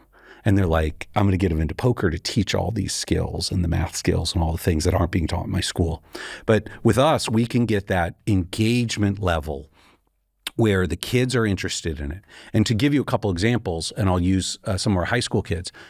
So, you know, when you transfer into, you know, Alpha High, your knowledge of history is very limited, which is if it's in the musical Hamilton, you know it occurred. And if it didn't occur, you know, if it's not in a song in Hamilton, you don't know it, you know, because we don't teach history very much anymore. But all the kids know Hamilton, they all sing songs. So our U.S. history, AP World History, they literally used AI. They did this on their own. It wasn't our stuff. They used AI to generate, here's all the facts. You know, there's 9 units in U.S. history. For each unit, they created a song. And they said, give me all the facts that I need to know for this unit. And they pumped it into Sumo, which is an available, you know, song generator. And they created just their own album of songs. And they all would just sit around and sing the songs and, you know, learn the facts that way and do it in a way they all were very interested in, right? And they all got 5s on their AP because you can do it to mastery.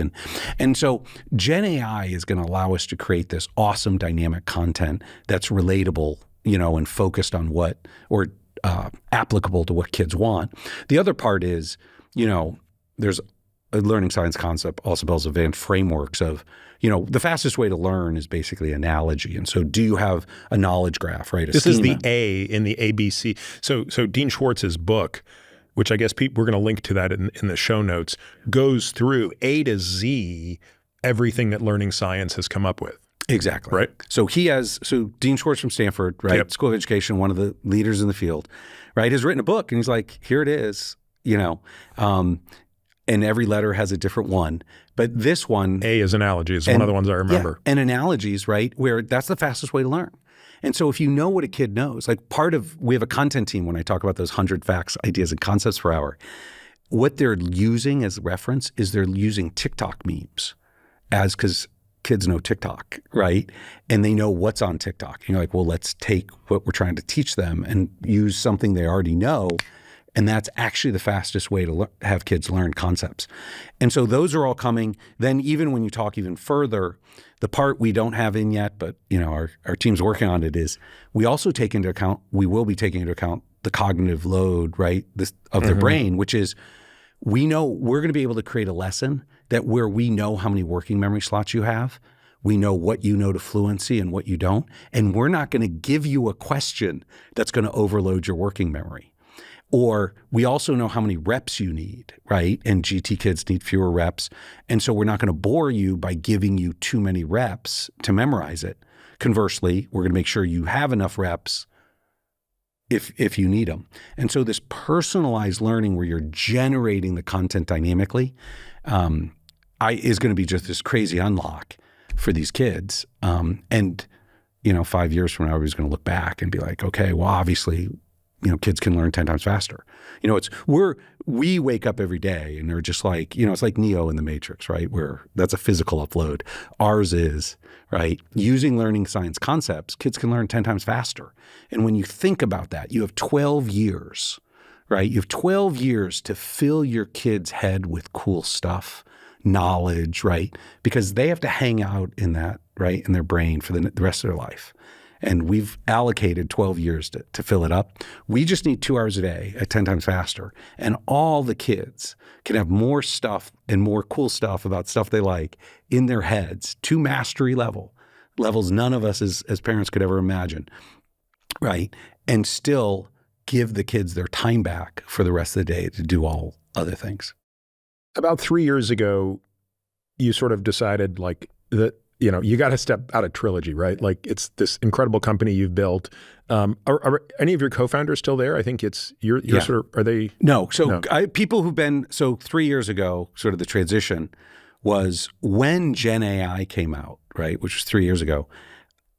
Neural nets are here. Yeah. Finally. And, that was an unlock for me where I had seen McKinsey's great school and seen, my kids in there. And there were issues like my daughter failing her 7th grade tests and stuff where the apps aren't good enough, and all those issues. And I'm like, Gen AI will allow us to take the magic of alpha, make it better, and scale it to 1 billion kids, right? Because there's lots of good educational things that just don't scale. Yep. And so what this was my realization. This was your light microscope. This was it. Light microscopes here. Okay, I've been doing software. So I went to my team who've been there for 25 years. And I'm like, guys, for 25 years, you've been telling me you're better than me. We'll see. I'm going to go be a principal. And so they run it. I'm now, chairman, and I am now literally the worst shareholder you've ever seen. Because I'm like, guys, I need more cash flow. I need more dividends to fund this whole thing. McKinsey needs $300 million to open up all these schools. Where are we going to, get it for? So how much of your money have you spent on this now? So I took 3 years ago, I took $1 billion out of Trilogy, sort of as my first lump sum, and said, I'm going to go use this $1 billion to figure out what I can with education and fix as much as I can. Now, what's crazy about that is $1 billion is not enough to fix education. It's $1 trillion industry. And we obviously have made incredible headway. But we have to go back to building schools, right? Back to McKinsey. She's opening up, 25 schools, 25 alphas around the country, right? She needs hundreds of millions of dollars for that. We're opening up these sports academies, which needs hundreds of millions. We're opening up 500 gifted, talented schools, right? So, the total CapEx that's going to be required. The second part is I'm going to do this the next 20 years, right? I got 20 years in this, right? My job is to go fix education, right? And get it to 1 billion kids and give kids their time back, right? Use the light microscope, use AI to totally change the first 12 years of, 1 billion kids. Now, at what point, Joe, did the two systems have to merge? Because one of the reasons that you're having to deploy such insane amounts of capital is because you're basically rebuilding things that are technically already there. I mean, we have buildings, we have schools, we have guides, they're called teachers, we have all those things, but you're creating a new system of infrastructure. But I assume you don't want to scale, you don't want to have to build the scale to 1 billion. At some point, this way has to merge with the existing way. Yes. At what point does that merger take place? Well, my view is there's a point of, if I had perfect randomized controlled trials with, back to 1 billion kids, I don't know, do I need 10 million kids going through it for everybody to be like, okay, this looks like it works? But the bar is so low. I mean, I guess that's the thing that's amazing to me, right? When I think about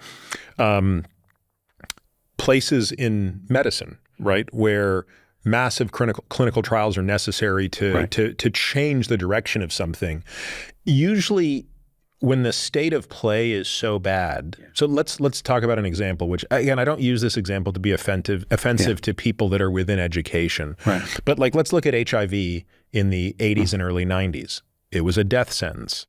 The bar was pretty darn low when HAART therapy, highly active antiretroviral therapy, came out in 95 or 96.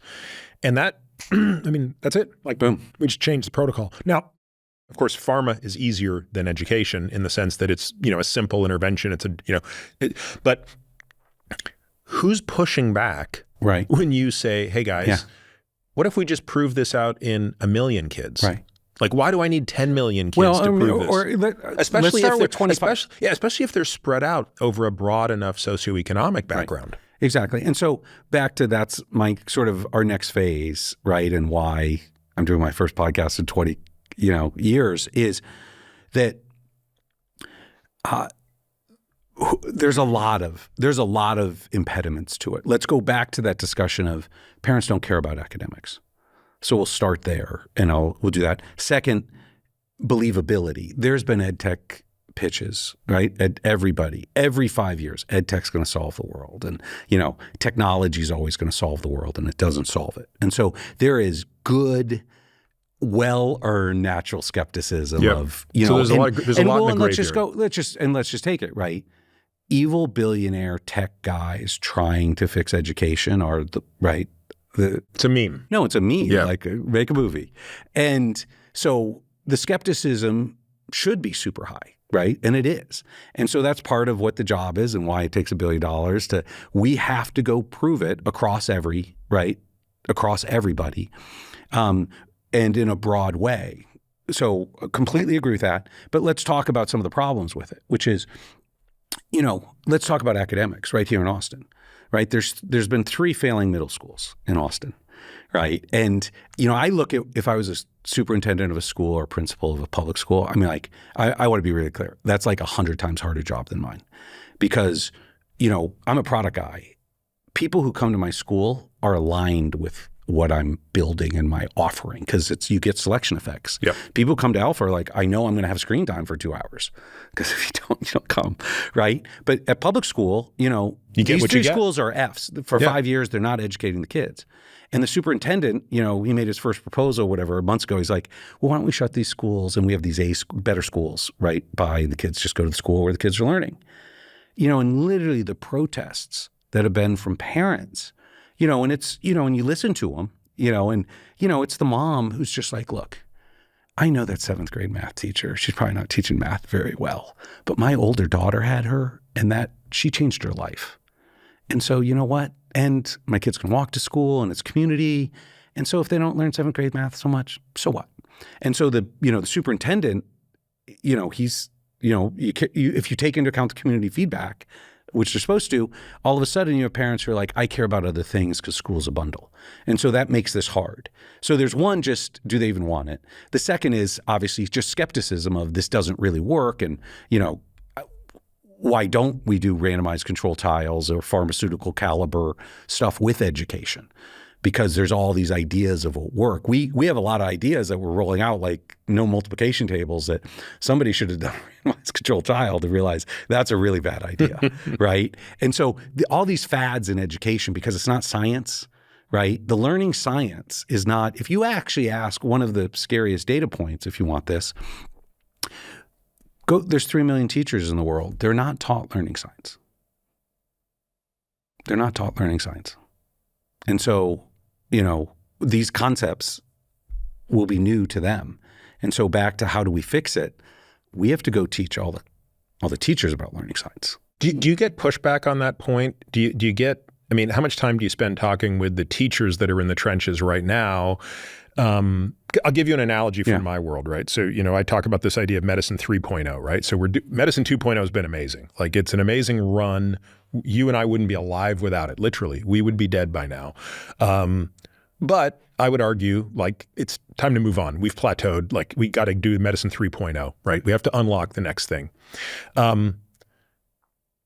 But when I say that, I'm not being critical of the doctors who practice medicine 2.0, because I haven't met many of them who wouldn't in a heartbeat say, look, I wish I could do medicine 3.0, but the system I'm in doesn't allow it. I can't get reimbursed to practice medicine 3.0. The entire system of billing and coding and diagnostics and prescribing, it's all predicated on this system. It's predicated on make the diagnosis for the disease, treat the, there's no prevention. I don't get paid to, nor do I have the education to learn about nutrition, exercise, all of these other things that are necessary in medicine 3.0. But if I could wave a magic wand, my bet is 80% of them would be like, if there's a way to fix the system and the structure such that I can be balancing my practice between 2.0 and 3.0, I do it in a heartbeat. Do you have a sense, have you got enough reps with teachers to understand if you had that proverbial magic wand, how many of the superintendents and the teachers would say, oh my God, I'd love to transition from being a front of the classroom teacher to an in the classroom guide who's helping the student with the AI, with their personal AI tutor? Correct. So the answer is it is at least 80%. Okay. Like same example, which is so you're on the teachers, same team. No, because we have, our guides, right? They're ex-teachers, right? I mean, and we got into this whole naming thing, but do you call them teachers if they're not doing academics and whatnot? But fundamentally, when they tell their story of what they do all day, and let's just talk about teachers specifically, right?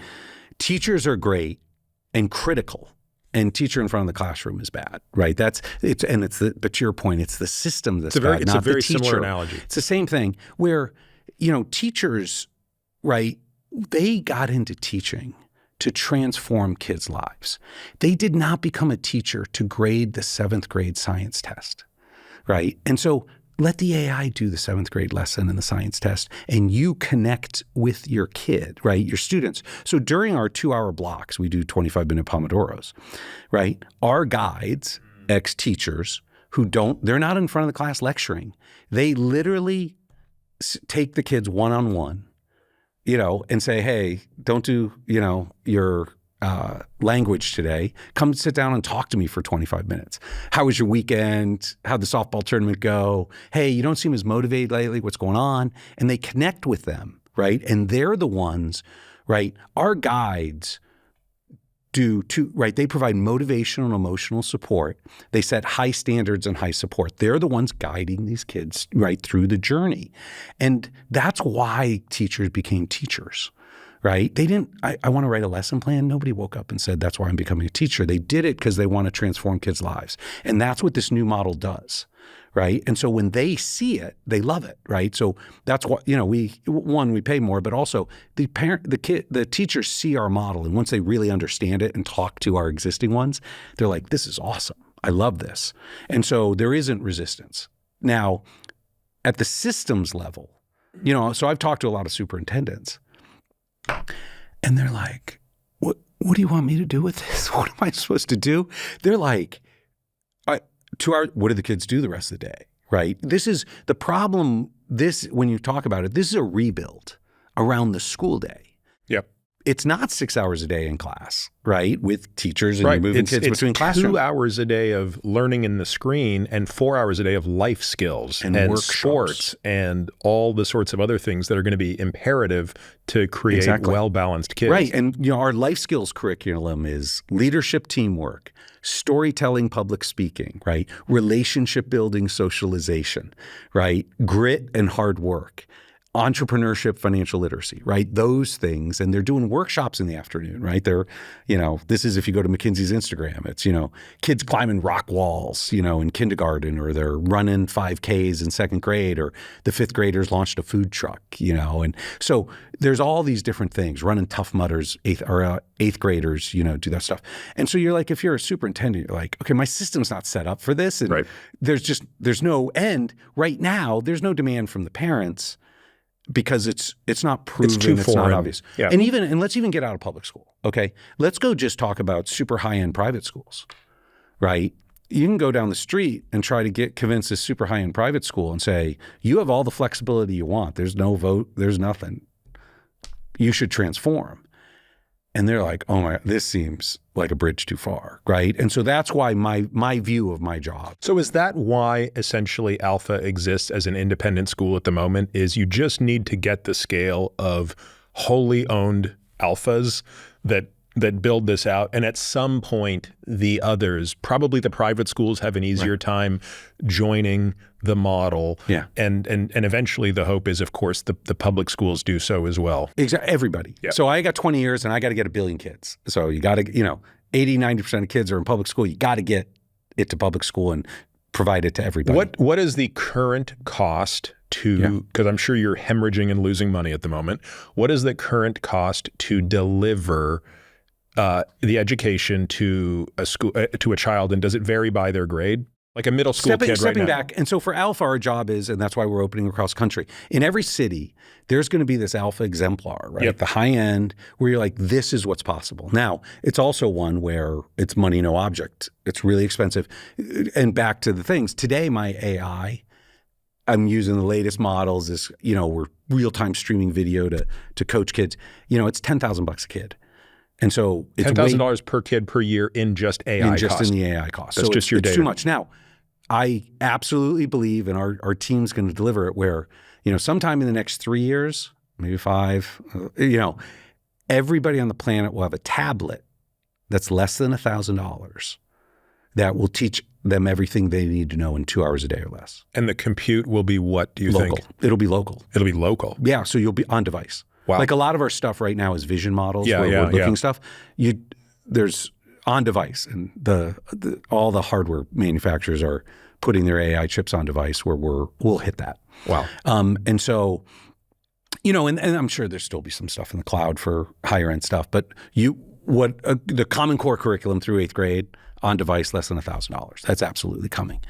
And then the second part is, and part of what Alpha is because it's this high end expensive stuff, you're like, let's re-envision what a school is from the ground up, right? So we sit around, and I'm a product guy. I'm like, what would make a school 10 times better than old school that we went to, and so we sort of have 5 dimensions that we do, and the first is kids must love school, and we literally measure more than vacation. Like that has to be it, and we get 50-ish% of kids, depends on the vacation, depends on the workshop if it's really good, 50% of kids who are like, yeah, I want to go to school instead of vacation.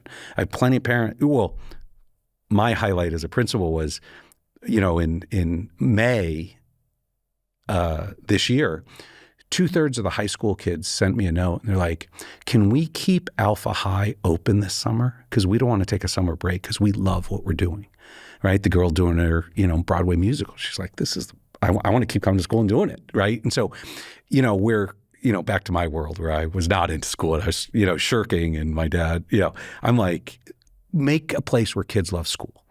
And vacation's a good standard.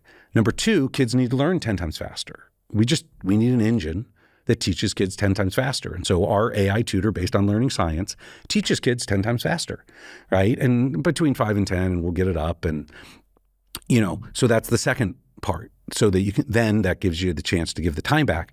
The third dimension of a school is academics isn't everything, right? To developing kids. Everybody knows that. What are the life skills that every parent says, that is what I wish I knew?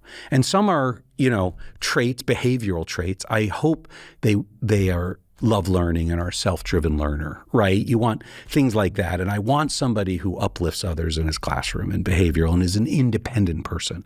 Others are like those ones I talked about where you're like, no, I want entrepreneurism and financial literacy, or I want storytelling, public speaking, those type skills. And so the third is have that curriculum. The suite of skills. The suite of skills that every parent wants. So we actually have spent the last 3 years developing Life Core, right? The Common Core curriculum for life skills because I have 4 hours a day to fill, right? With all this awesome stuff that kids can do. And it's just amazing what they do. Like if you take Atomic Habits, right? That book of 1% Better, most people don't read that till after college, right? And then they're like, oh, this is a way I can really develop. Last year, our guide, Faith, 2nd grade guide, she sat down and she was working on her workshops, her life skills. She's like, you know what? I want to teach Atomic Habits to all the 2nd graders because the concepts they all can understand. And she's like, you know how I'm going to do it? She's like, I'm going to have all our 2nd graders run a 5K in under 35 minutes. And that interest, I'm like, oh no, okay, the parents are not going to like that, right? That's too hard. Back to high standards. They don't want struggle, fail. Where's that road to success part, and what percent are going to make it? And so she's like, don't worry, I can do this. She was a UT athlete, and she's like, we totally can do it. She was a head cheerleader or whatever. She's like, everybody can do this. And so she sits down with the 2nd graders first day and is like, who can run a 5K? And they're all like, that's impossible, Miss Faith. the parents all are like, that's impossible to say. She's like, well, I signed you all up for the Jingle 5K, at the Domain. And so she goes out to the track, and the first day, they walk it, and they walk 5K. She's like, okay, so we all established you're going to finish the race, right? And then the next time they ran a quarter lap, walk the rest. Next time, half a lap, walk the rest. And by December, right, all the kids are running the race, right? And, when they cross the finish line, just that achievement, back to the key to your kids' happiness is high standards. That's a really high standard, but they loved it. And they did have to struggle and go through and learn this, but they also learned that life skill of 1% better. Right. And so the second grader's like, Dad, I can do anything. I can do 50 push-ups. I'll do 1 today and 2 tomorrow and, build up. And that skill, that life skill, we don't teach kids in school. It's a great life skill to have. And if you have half the day, you can do that. So that's the third element of like, how do you build a great school? The fourth element, and this gets to the teachers, what would make a teacher 10 times better than what it is today? And the answer is, well, not grading science tests all day and, writing lesson plans, but instead connecting it's mentorship with the kids, right? And so here's the questions we ask, the students and the parents, which is to kids, at kindergarten, we're like, do you love your guide, right? But as you get older, it's every adult had 1 or 2 teachers who transformed their life, right? Back to that. Is your guide that for you?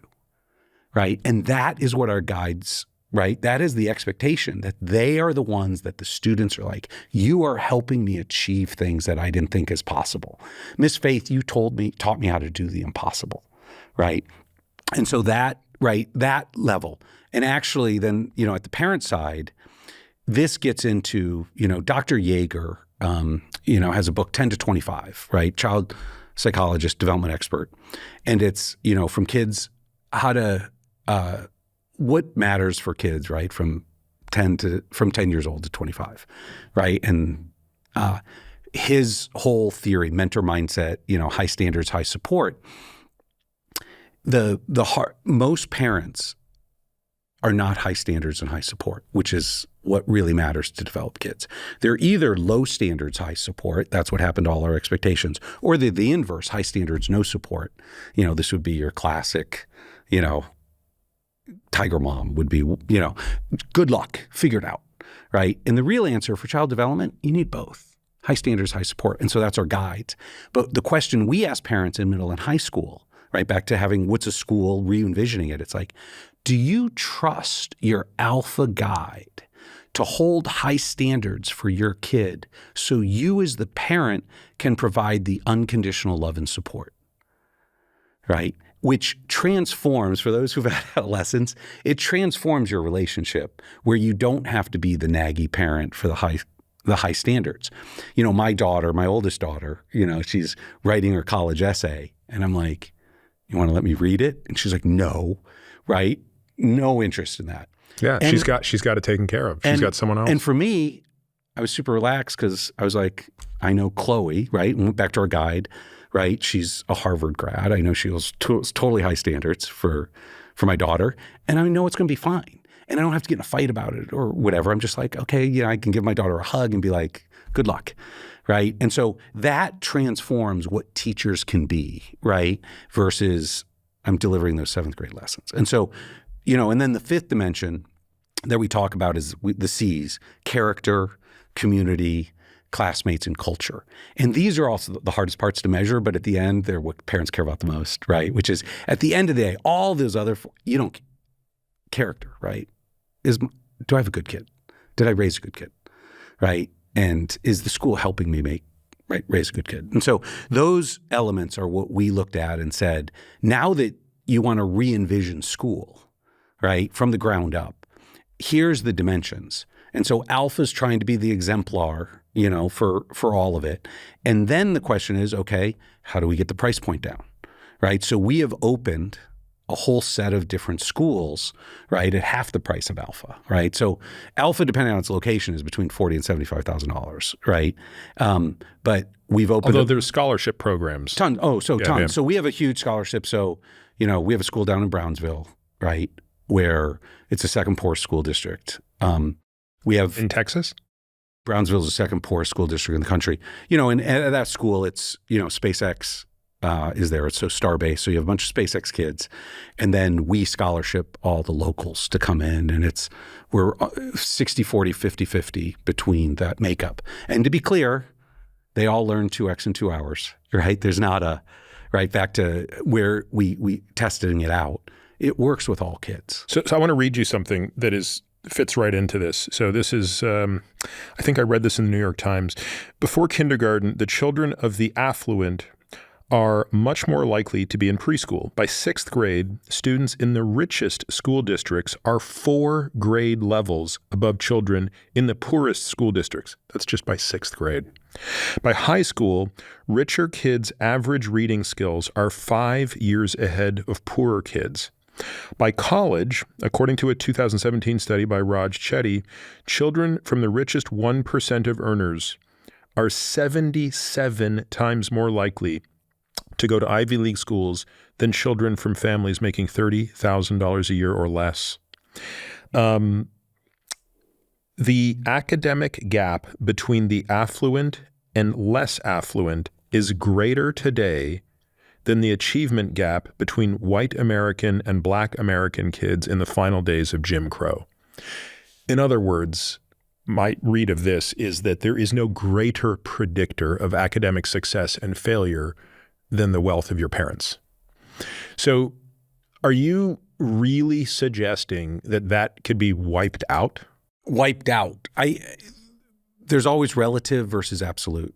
And I believe we can raise the absolute standard, right? And maybe it's always an arms race but if you said today, can we take where people are years behind and catch them up? Instead of the gap being 77x, could that gap be totally 1.2x, or whatever? Yeah, 100%. And back to that issue, because here's what happens, right?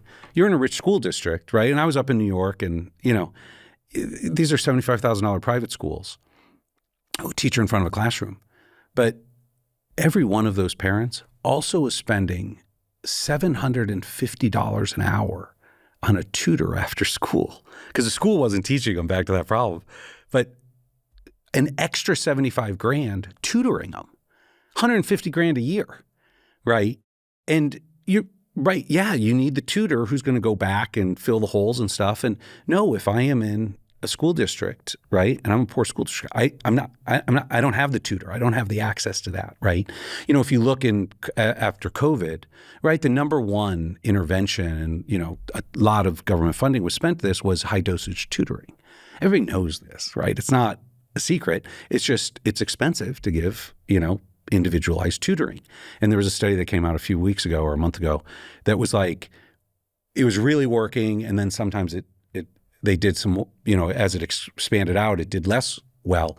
And the difference was, when it was really working, it was one-on-one, and then they started to say, to save money, they had 6-to-1, and tutoring 6-to-1 is not, right? At some it's point not individualized. It becomes a class, because it's just cost-driven, right? It's just, that's the issue with, if you have 30 kids, you can't generate an unending stream of content at 80 to 85% accuracy based on what the kid learns. It has to be one-on-one. That is the delta. Is for each kid. It's personalized learning. A personalized lesson plan is what every kid needs. And so, and I believe that if you get all the learning scientists together and say, yes, AI is the light microscope. Don't you agree? And can we create a program, right, that's available to everybody, right? Then, and I think they'd all say, yes, we can. And that the software is not insurmountable, right? I believe we could do I was actually talking to, Stanford has their Stanford Accelerator for Learning, which is, and Dean Schwartz runs it. And I was like, we could probably create an X Prize, right, for an open source, available to everybody, right? You also need better, credible people than me. You don't need me saying this. You need Dean Schwartz and Stanford and the Ivy League, right? The people that everybody looks up to in education in America, and saying, we know this. We know this learning science. We can run, right? We can take Stanford CS and AI department with the learning science, right? And put that together and create this project, right? For not that much money, that we can then get to every kid, right? And get it into every public school. right? They have the relationships with all the teachers where, they don't need the randomized controlled trial or the skepticism you'd obviously get from talking to me. So this is all very doable. That is this mission. What is the biggest risk right now? Is it the equivalent of what we call market risk, where it's just adoption? It's the leap of faith that we can somehow abandon the only model any of us know? Or is there still technology risk embedded within the AI that says— there is still some technology risk, but that's literally like, you can ratchet down and you don't have to be 10 times learner, but could we get them 3 times, 5 times today with more static versus some of the cool dynamic stuff? That yes, you could, right? But are you willing to change the motivational model for the kids? Are you willing to tell the kid, use this app and I'll give you your time back? Are you willing to say you don't have to sit in class for 6 hours a day, right? It's the rebuild that's the problem, right? If you take our software, our magic AI tutor, right, whatever it is, and you put it in a standard classroom and the kid has to sit there for 6 hours a day, I can promise you it won't work. It will not work. And so that's the issue is, are you really willing, back to what Brian told me a decade ago, are you really willing to say kids must love school? Are you really willing and then go rebuild your school system around that? Because if they do, they're going to engage in the app, right? You're going to give them their time back to do stuff they love. Is that all? Are you going to make those changes? Because it isn't an ed tech solution. It's not go build this ed tech, drop it in, it's going to work. That's just, we have that. Those apps do generally work, right? And to get the real revolution, you need to say, are we going to rebuild what we think K through 12, the first 12 years of the kids' lives are? And if that's true, then the sky is the limit. And what we're obviously doing is trying to say, look at this, look at these examples, right? Because parents need, I've learned as a principal, they need 2 things to want to change the school. Remember, I was skeptical for 2 years, right? I'm the average parent, they need a reference from an adult they trust. How's it working for your kid? Did it work for your kid? And second, they need to see the kid do something at the school that their kid can't do, right? And if you have that, that's actually the magic that unlocks, a parent saying, okay, I'm going to move to this new model. And what it is that the kid can't, he loves school. Oh my God, he wakes up in the morning, he's waking me up so he's not late. And he used to cry on the way to school. Or, oh wow, some parents are like, I love the academic performance, right? Or those life skills I really care about. Or he connects with his teacher so much more as guide. Because it is different. And back to the choices, like why we're opening all these different schools. We have a gifted, talented school, right? We have a sports academy school. We have a wilderness school, right? Where you're fishing and archery and, farming. We're going to be opening arts, theater, music. Parents want different things and kids want different things. And so it's showing these things that is going to be the connection that causes parents to say, I want this. And if you do, and if a good example about motivation, if you put the GT moms, McKinsey has, her roundtables, the GT moms with sports academy moms. Gifted and talented. Gifted and talented. Sorry, that's GT. Gifted and talented. And then the sports academy moms, and they just look at each other like the other parent is, off the rocker, where, the sports academy mom's like, my kid was just, comes home just sweating from just running around all day. And I literally throw them in the shower with their clothes on, and the GT moms are like, okay, they were having a chess tournament in the afternoon and then we came home and continued it. Right. And it depends on the motivation. Each kid's different. Right. And all your kids are different and everybody knows that. And, like when we ask, like I sat down at the guides, we're like, okay, how do we make these all better? So on, staff days, because we have all the guides from all the different schools. And I'm like, okay, what's going to make kids really love school? How do we get it from 50 to 60 to 70 on love school? The GT guides are like more, they want a third power hour of academics and they want math Olympiad.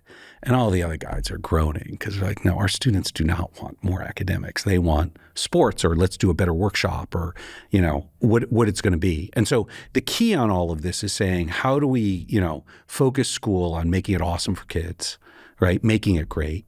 Have a culture where it is high standards, high support, where you have this magic unlock of they can learn 10 times faster, which then enables you to give them the time back to do all these other things. But that's a big lift, right? That's why it's going to take 20 years, right?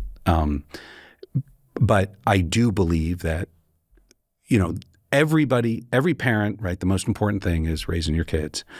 It's the same at a societal level, right? The most important thing a society does is raise its next generation, and everybody cares about it.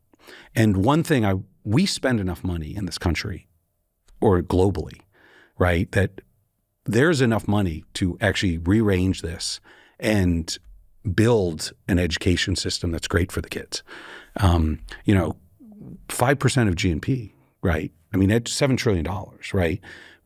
That there is recognition at both the societal or parent level, right? That this is where we should spend money, and we do.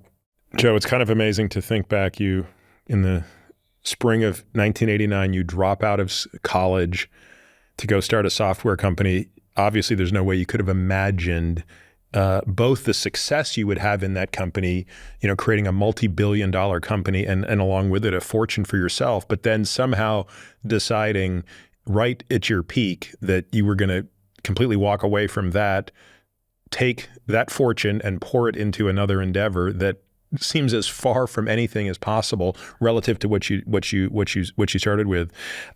Look, I feel really fortunate that you're starting this, that you started this in Austin. For the listener, I think I probably should have said this at the outset. My daughter spent 2 years at Alpha. It was an absolutely exceptional experience for her. Really kind of experienced all the things you talk about, right? So showed up in, what did she show up? She showed up in seventh grade. Shows up in seventh grade with the absolute negative story of, I love reading, I love arts, I love these things, I'm a musician, I just don't do math and science. Like I know you did, Dad, that's not me. I can't do math, I never want to do math. I made the awful mistake of spending the past year trying to help her do math. That was a disaster. That only resulted in tears. But it really, I think what appealed to me when we made that switch was it just seemed so entirely logical that the reason she was struggling was because there were things in third and fourth grade she never mastered. And I really appreciated the compounding nature of that gap. And it just made sense. It really clicked. And so it wasn't a big leap of faith to say, oh, okay, yeah. And I feel very fortunate that just as you predicted, by the end of 8th grade, I mean, she was acing math, and that has continued all through high school. She did go back to public high school. I think, that's probably something you do encounter, is that there are kids that ultimately just want to be back in the big public high school. They want to play sports on the public, in the public high school. They want to be, and of course she's at a high school with a billion kids. And she's very happy there, but I don't think there's a chance. I don't think there's a snowball's chance in hell she would be doing as well as she is if not for the fact that she had that 2-year sabbatical to Alpha where she really got to academically create a solid foundation. And I will share one last anecdote here, which is at her 8th grade graduation, she was in tears saying goodbye to her guides. To your point, think of what the impact of those guides were on her life. She loved those people. And, it's not that she doesn't like her teachers in high school, but she doesn't have that kind of relationship with them. Right. And back to, you guys I came in actually, right then. And Andy M., who runs our academics, since you brought her up, wants to give her a call out because she spent hours with him going through lessons, helping figure out why is this not working or what is it. And one of the things when you're starting these new schools, you need this concept of a founding family, right? And your family was one of the most important, and your support where you got it.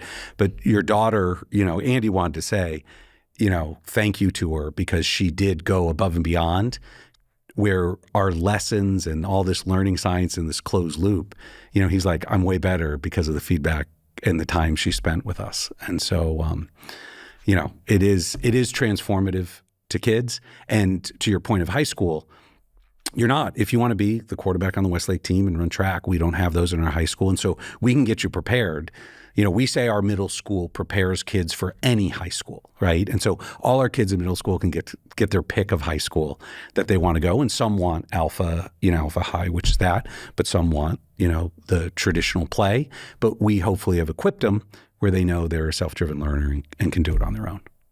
Yeah, I'll tell you that maybe the last story I'll share, Joe, which is no surprise to you, is it really doesn't matter what corner, and I mean this literally, what corner of this planet I am standing on. When education comes up, your name always comes up. And these are people who don't know that I know you, right? They don't know that we are friends.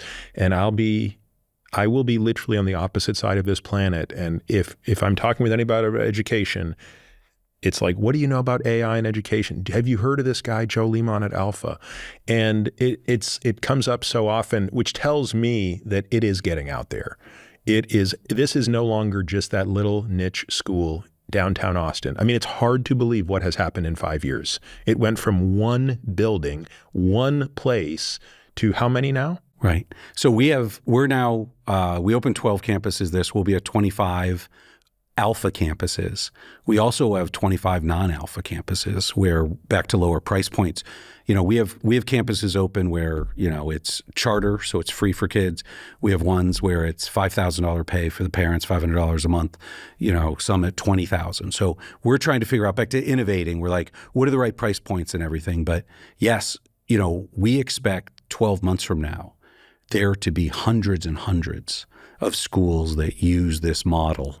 The demand for the sports academy is through the roof. And we think that's going to explode for sure. Well, Joe, I appreciate you taking your time to come out today, but of course, more than anything, I just appreciate what you're doing. And again, I know this is, not something that necessarily fits into what we talk about on this podcast, but again, I don't think you can care about medicine, science, health, and not care about the foundation upon which it's built. And it all starts with education. So you're working on such an important problem. And if there's one last thing I can do, since I've had a great career, obviously, before this, and 3 years ago moved to education, if there's other people out there, and one of the things, if you're listening to this and you're excited, part of my job is let's go get more talent into education. And I can tell you, the last 3 years have been awesome. And my next 20 years is going to be better than my last 20 years.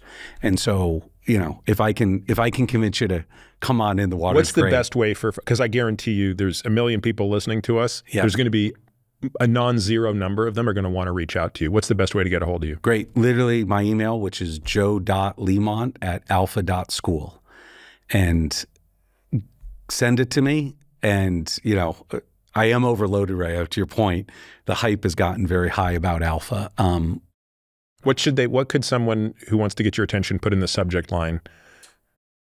Heard you on the Drive podcast or something like that. Heard you on the Drive podcast, right? And, we're looking for, all sorts of people. One, you want product people, you want engineers, you want everybody who wants to come in. We have to go build, we're building AIs, right? There's, back to expansion, we need entrepreneurs where, GT school needs 500 schools. We need entrepreneurs who are going to go expand it like it's, a Chipotle chain, right? We need AI guys, right? I'm going out to Silicon Valley where we have to, current chatbots aren't good. We have to make the LLMs better. We need people, we need educators, right? People who are like, okay, I want to do this new thing. If you're one of the learning scientists that we don't have on our team, right?